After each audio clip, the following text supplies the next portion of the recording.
주일은 우리가 종료주일이고 또 새 일꾼을 세우는 임직식이 있습니다. 그래서 외부 강사 목사님 오셔서 말씀을 증하기에 오늘 십자가를 앞두고 예수님께서 나귀를 타시고 예루살렘 성에 입성하시는 모습을 통해서 우리 함께 은혜를 나누기를 원합니다. 공생의 기간 동안에 예수님은 자신의 신분을 드러내지 아니하시고 감추셨습니다. 병자들을 고치거나 또 큰 이적을 행하신 후에도 아무에게도 알리지 않게 하셨습니다. 심지어 사람들이 자기를 왕으로 모시려고 할 때도 사람들을 피하여 한적한 곳으로 가셔서 기도하신 것을 알 수가 있습니다. 요한복음 6장 15절에 예수께서 그들이 와서 자기를 억지로 붙들어 임금으로 삼으시는 것을 아시고 다시 혼자 산으로 떠나가십니다. 왜 그렇게 하셨습니까? 그런데 이날만큼은 평상시와는 달리 자신이 누구이신가를 밝히 드러내시고 많은 군중들의 환호와 찬양을 받으시며 영광 중에 입성하셨습니다. 그리고 본문에 보니까 예수님께서 두 제자를 마을로 보내어서 나귀 새끼를 끌고 오게 하여 그 나귀 새끼를 타시고 예루살렘 성으로 입성하신 것을 볼 수가 있습니다. 여러분 이상하지 않습니까? 그냥 제자들과 함께 들어오시면 되는데 하필 나귀 새끼를 타고 오십니까? 여기 중요한 의미가 있죠.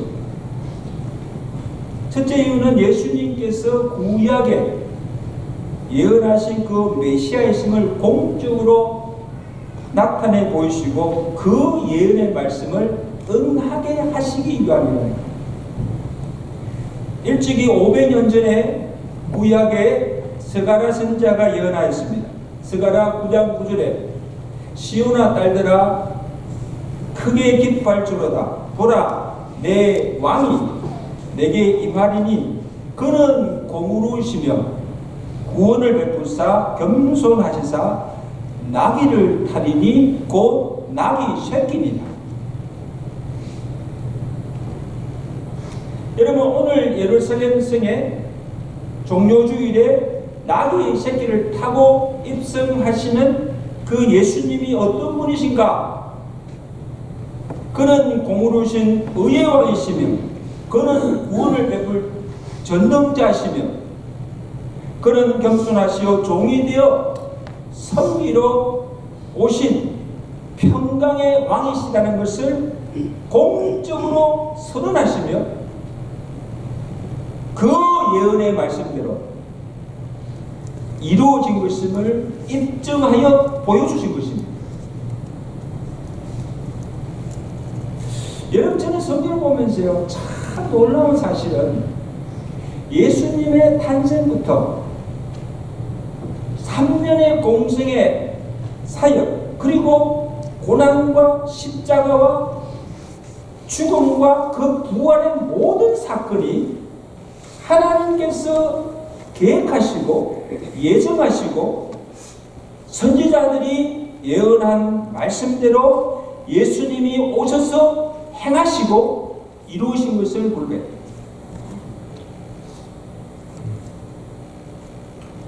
많은 예가 있지만 그 중에 한 예로 예수님이 십자가에 전에 겟세마네 동산에서 기도하실 때에 이 로마 병제들이 예수님을 잡으러 왔을 때 이 베드로가 칼을 들어서 대지상에 말고의 길을 쳤을 때에 예수님께서 그것을 보시고 베드로를 책망하시면서 칼을 집어넣어라. 너는 내가 지금 아버지께 12 군단을 구하여 12군단 더 되는 천사를 보내어 이들을 다 멸하지 못할 줄로 내가 아느냐. 내가 만일 그렇게 하면 이런 일이 있으리라 한 성경이 어떻게 이루어지겠느냐. 그러나 이렇게 된 것은 내가 붙잡히고 고난을 받고 십자가에 달려 죽는 것은 다 선지자의 글을 이루려 하심이라.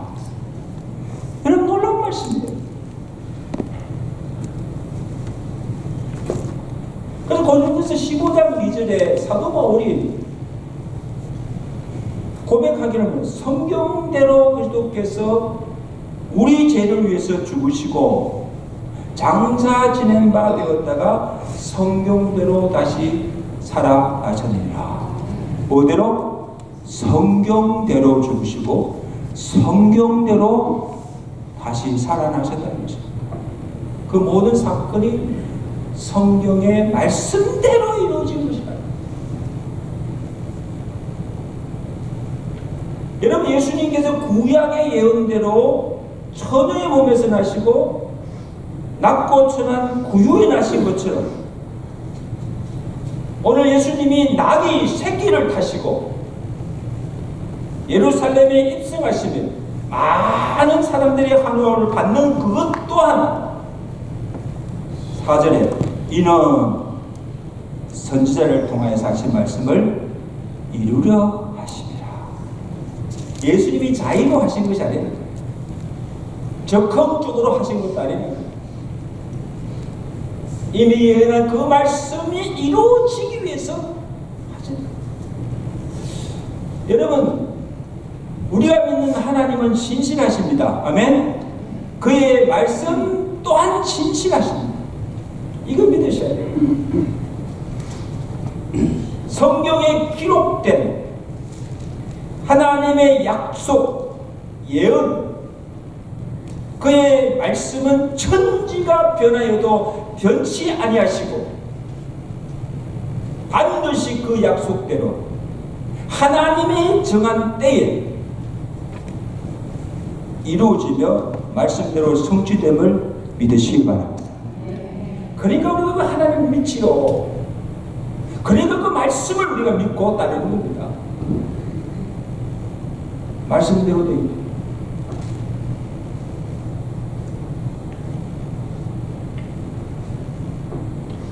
예수님이 두 제자를 마을로 보내면서 하신 말씀이 무엇입니까? 오늘 2절 보십시오. 자, 2절 말씀 다 같이 봅니다. 시작. 너희는 맞은편 마을로 가라. 그리하면 곧 여인 나귀와 나귀 새끼가 함께 있는 것을 보리니 풀어 내게로 끌고 오라. 만일 누가 무슨 말을 하거든 주가 쓰시겠다 하라. 그리하면 적시하라.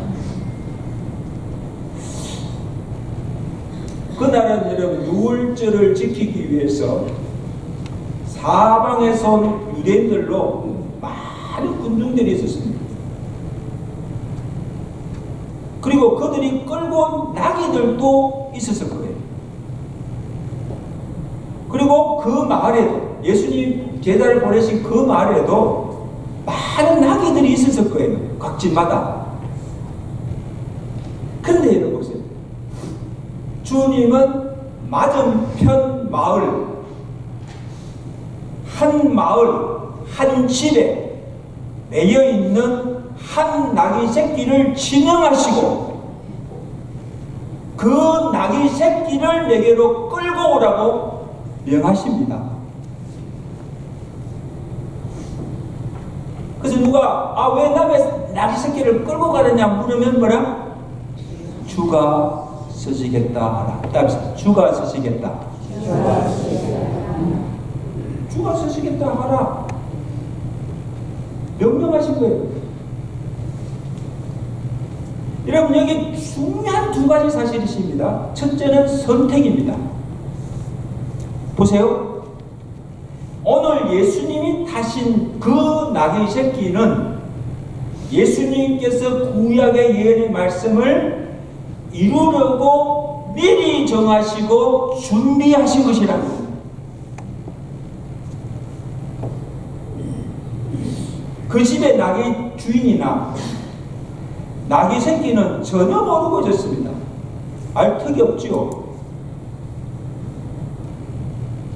그 제자들이 와서 끌고 갈 때 제자들에게 나귀를 왜 끌고 가느냐? 그리고 나귀 값을 달라고 요구하지도 않았습니다. 주가 쓰시겠다 하니 기꺼이 그냥 메어주는 것을 볼 수가 있습니다. 왜? 주님이 이미 준비하신 것이기 때문입니다. 믿으세요? 여러분, 이것을 보면 오늘날도 주와 교회를 위해서, 주의 일을 위해서 하나님께서 미리 준비하신 자들이 있다는 것입니다. 아멘? 그 준비하신 자들을 부르시고 그 준비하신 통해서 하나님의 일을 이루어가시는 여호와 일에 되시는 하나님을 믿으시기 바랍니다. 혹시 내가 그 준비된 하나님의 사람이 아닌가?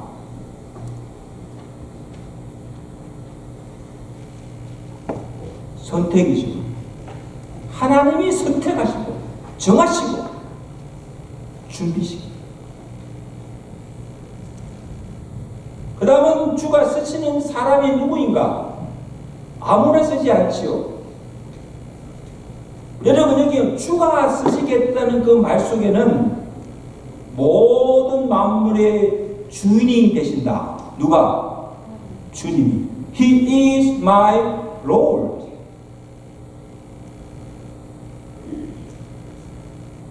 지금 내가 가진 모든 소유가 내 것이 아니고 뭐예요? 주의 것이라는 고백입니다. 여러분 보세요.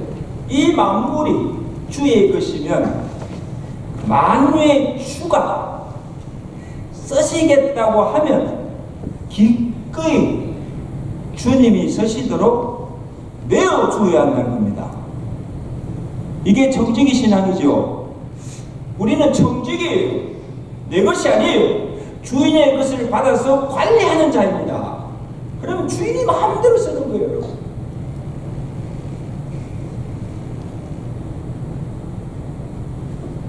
주님은 아셨지만 낙이 주인도 제자들도 왜 낙이 새끼를 끌고 오라는지 그 뜻을 알았을까 몰랐을까? 무슨 영혼인지 몰라요.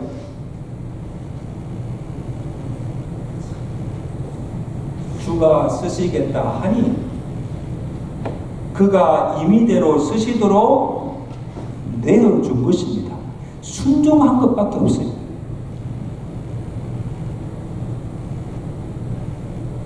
여러분 보세요. 누가 주의 하는 일을 막을 자가 있습니까? 주님이 하시는데 그 일을 막을 자가 누가 있습니까? 그리고 주가 쓰시겠다 하는데 누가 거절할 수가 있습니까? 누가? 주님이 부르시고 주님이 쓰시겠다고 하면 언제든지 내 시간도 내 물질도 내 생명까지도 기꺼이 내어줄 수 있는 순종의 사람을 하나님께서 사용하실 줄로 믿습니다. 순종해야 됩니다, 여러분. 우리 가만히 보면서 교회에 꼭 필요해서 저기가 또 뭐를 일을 부탁하고 이렇게 하면요, 거의 다 거절을 해요. No. 목사가 시키는 일 아니잖아요. 주님이 그 일을 위해서 나를 택하시고 나를 부르시고 뭘 하라고 맡기시면 우리가 할 일은 뭡니까? 주여 나를 사용하여 주옵소서. 순종하는 것밖에 없습니다. 순종. 따라서 순종이 제사보다 낫습니다.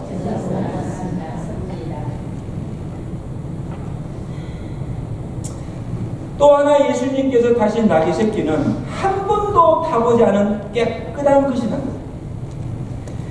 마태는 기록 안 했는데 마가는요 11장 2절에 아직 아무도 타보지 않은 낙이 새끼가 있어요. 아무도 타보지 않은 깨끗한 낙이 새끼입니다. 여러분, 우리가 하나님께 제사할 때도 구약해 보세요. 하나님께 제사할 때도 이 제물도 뭐예요? 족불 있죠. 아무 양이나 아무 소나 잡아서 죽이는 게 아니고 아무 흠이 없고 깨끗한 것으로 제물을 드렸어요. 주께서 쓰시는 자도 죄로 더럽히지 않은 깨끗한 그릇을 사용하신다. 디모데후서 2장 20절에 바울이 큰 집에는 건그릇과 은그릇뿐 아니라 나무그릇과 질그릇도 있고 귀하게 쓰는 것도 있고 천하게 쓰는 것도 있나니 그러므로 누구든지 이런 것에서 깨끗하게 자기를 깨끗하게 하면 귀한 그릇이 되어서 거룩하고 주인의 쓰심에 합당하며 모든 선한 일에 준비함이 되리라. 아멘. 이게 무슨 그릇이냐? 금이냐 은이냐 나무냐가 아니라 우리 어린애 얼마나 깨끗한가. 여러분, 아무리 금이라도 그 그릇 안에 더러운 것들이 가득 차 있으면 그 그릇을 쓸 수가 있어요 없어요? 없습니다. 금이라 할지라도. 그러므로 오늘 우리가 주께 귀하게 쓰임 받으려면 깨끗한 것으로 늘 준비되어 있어요.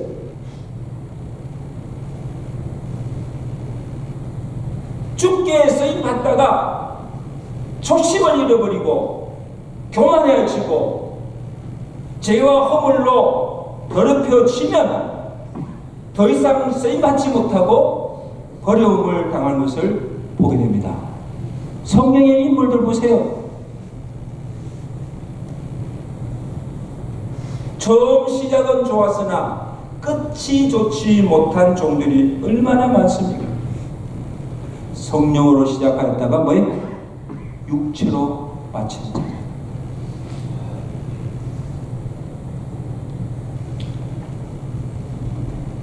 사랑하는 성도 여러분, 특히 이번에 임직을 받으시는 임직자 여러분들 꼭 기억하시기 바랍니다. 우리가 살아가면서 내가 누군가에게 귀한 존재로 꼭 필요한 사람으로 인정을 받고 쓰임을 받는다고 여겨질 때 사는 의미가 있고 보람이 있습니다. 그렇죠? 좋지요. 기분 좋아요. 야, 나를 인정해주구나. 근데 가정에서나 교회에서나 직장에서나 어디를 가도 인정받지 못하고 무시당하고 내가 쓸모없는 존재가 된다면, 너는 차라리 없었으면 좋았다, 그런 말을 듣는다고 한다면 그 인생이 얼마나 불행합니까? 살만 나겠어요? 교회 나갈 마음이 있겠어요? 직장에 가서 일할 마음 생기겠습니까?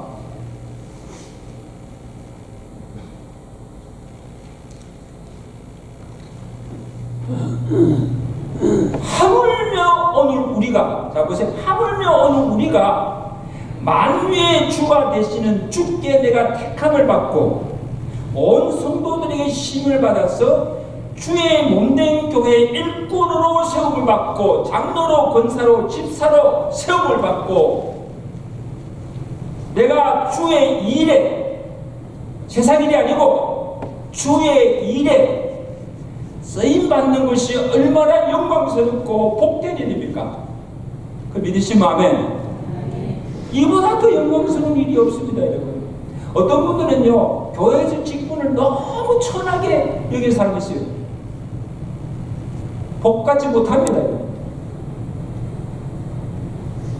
세상의 어떤 지위보다도 가장 영광스러운 지위가 주의 몸된 교회에 받은 직분들입니다. 귀하게 생각하셔야 됩니다.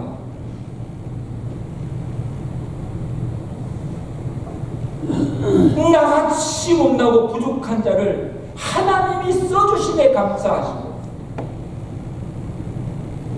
그리고 그 주님이 쓰시고자 할 때 시간도 물질도 재능도 생명도 주여 내가 여기 있나이다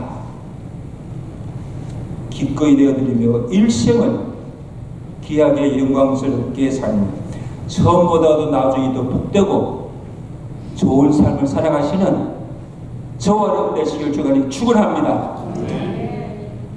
정말 그렇게 사셔야 돼요. 우리 인직자들 기억하세요.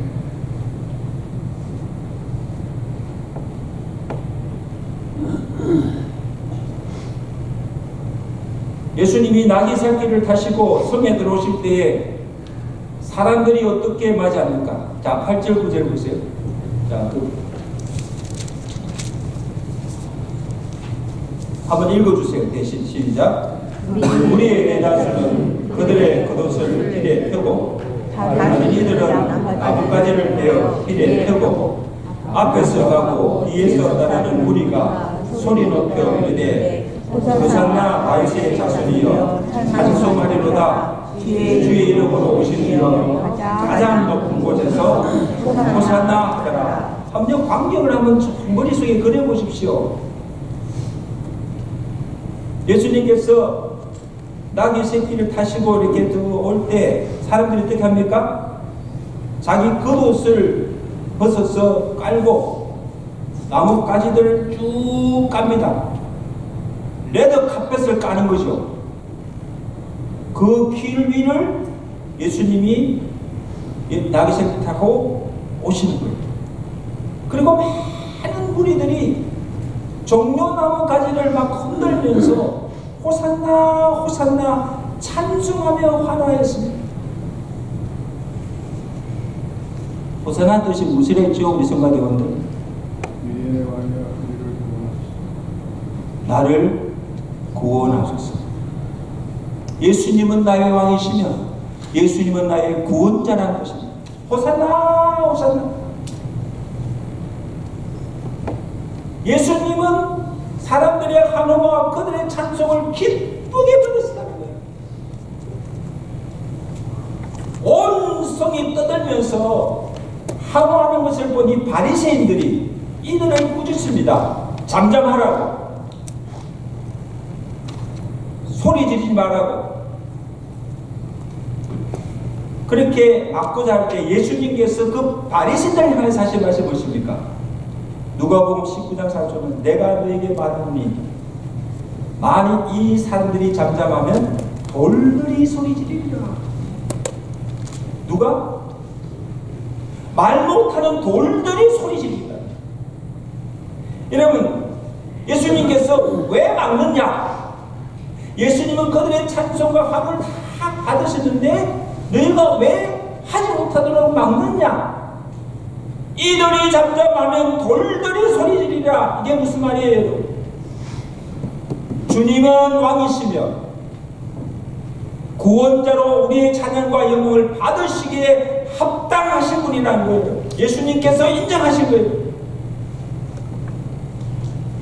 마땅히 주께 찬양과 영광을 돌려야 할 자들이 하지 않을 때, 영광을 돌리지 않을 때 말 못하는 돌들이나 어린아이의 입술을 통하여서 찬양을 받으시고 영광을 받으시겠다는 겁니다. 너희들이 하지 않으면 다른 사람을 통하여서 받아야 할 영광을 받으신다는 거예요. 우리가 하나님께 돌아갈 영광을 내가 취할 때 하나님이 진노하시고 우리를 멸하십니다. 기억하세요. 내가 하나님 자리에 서서 높아져서 하나님께 돌아갈 그 영광을 내가 취할 때 하나님은 가만히 두지 않아요.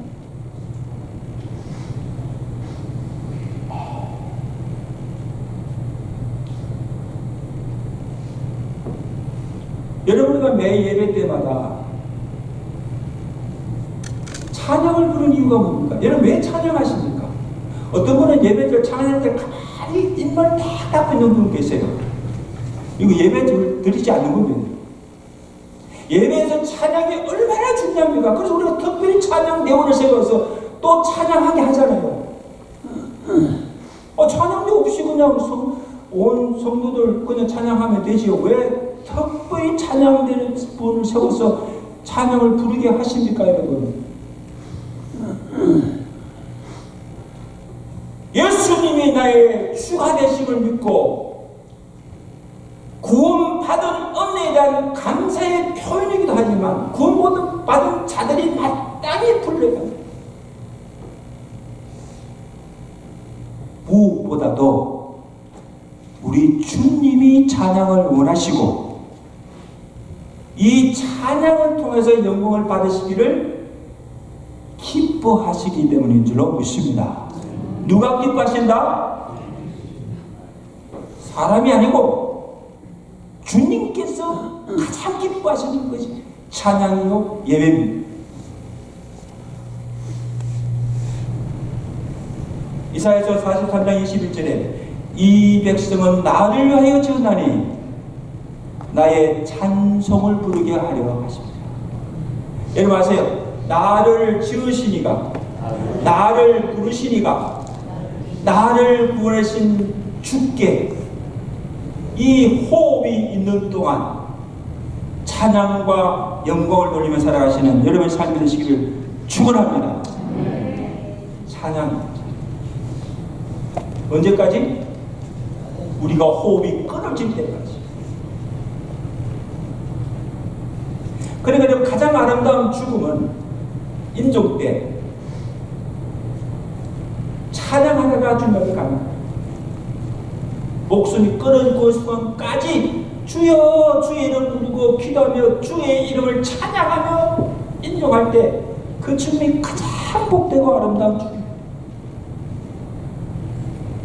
오늘 우리 실버 찬양대가 장례TV 종료주일에 나를 특성하는데 나이 많이 드신 분들이 그냥 가만히 있지 그렇게 매일 이렇게 찬양을 부르느냐? 저는 이유가 있다고 봅니다. 하나님께서 가장 기뻐하시고 영광하는 것이 찬양이기 때문에. 아멘. 아멘.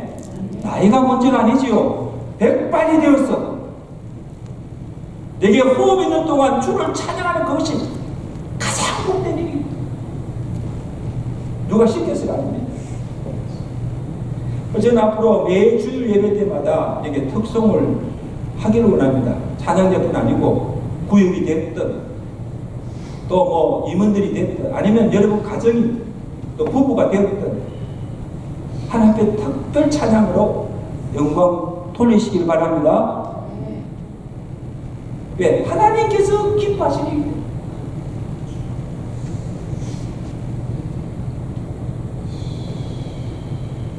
마지막으로 나귀를 타고 오신 이유가 고난을 받으시고 십자가에 죽으시러 들어오시는 거예요.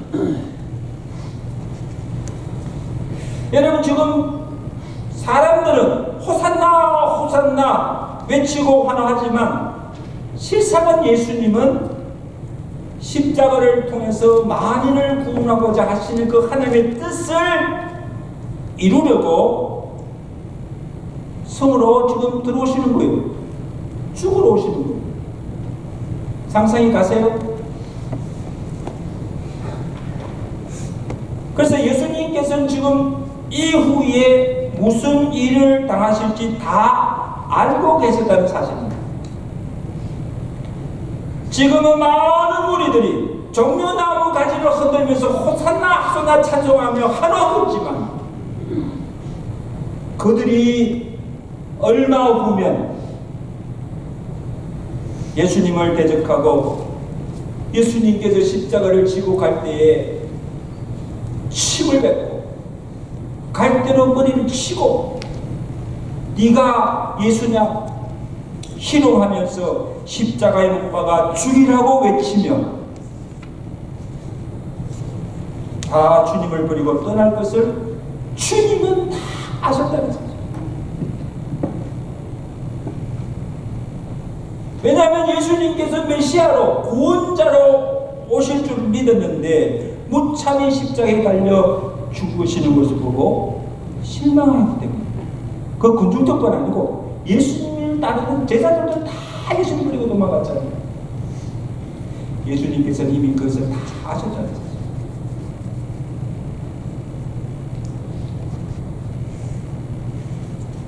그래서 누가복음 19장 41절에 주님께서 이를 아시고 예루살렘을 성을 보시고 우셨다고 하십니다.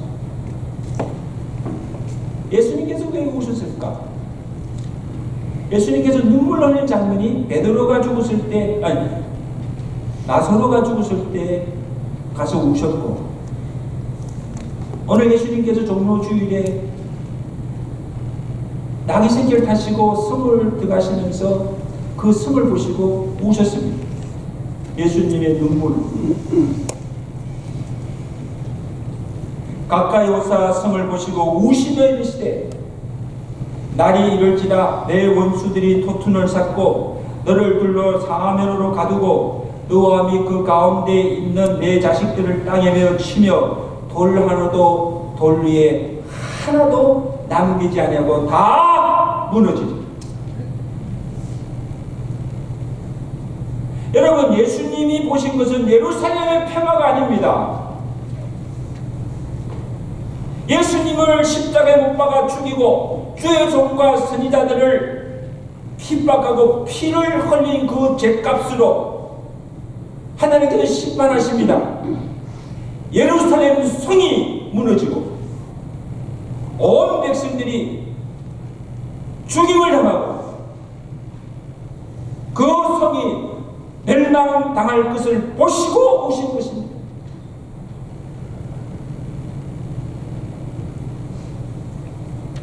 예수님이 자신이 당하신 그 십자가의 고통을 아파하며 슬퍼하신 것이 아닙니다.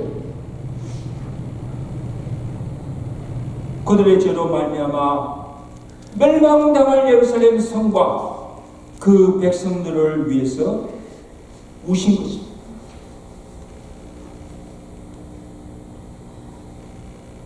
그리고 십자가를 지시고 골고다 언덕길로 올라가실 때도 예수님을 보고 슬피 우는 예루살렘 여인들 향하여서 뭐랬습니까? 예루살렘의 딸들아, 나를 위해서 울지 말고 너와 너희 자신을 위해서, 너희 자녀들 위해서 울라. 나를 위해서 울지 말라는 거예요.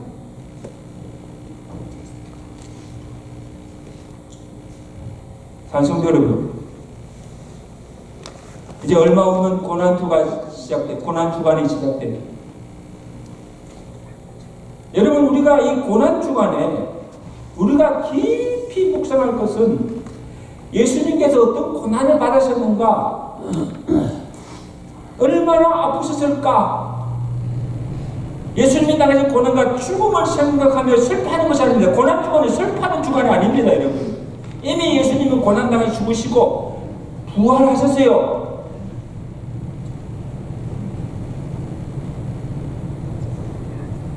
오늘 예수님께서 멸망당할 예루살렘을 보시고 오신 그 예수님의 눈물을 깊이 묵상하시길 바랍니다. 예수님께서 왜 우셨을까?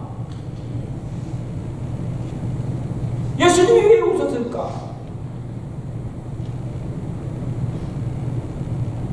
예수님께서 오늘 우리가 사는 이 도성을 바라보시며 얼마나 한탄하시며 우시지 않을까? 예수님 웃으실까 우실까?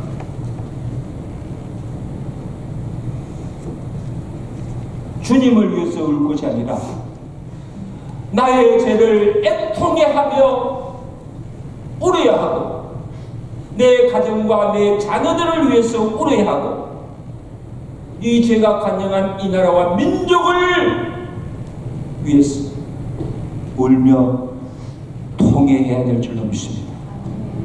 이것이 우리가 흘려야 할 눈물입니다. 배개의 눈물.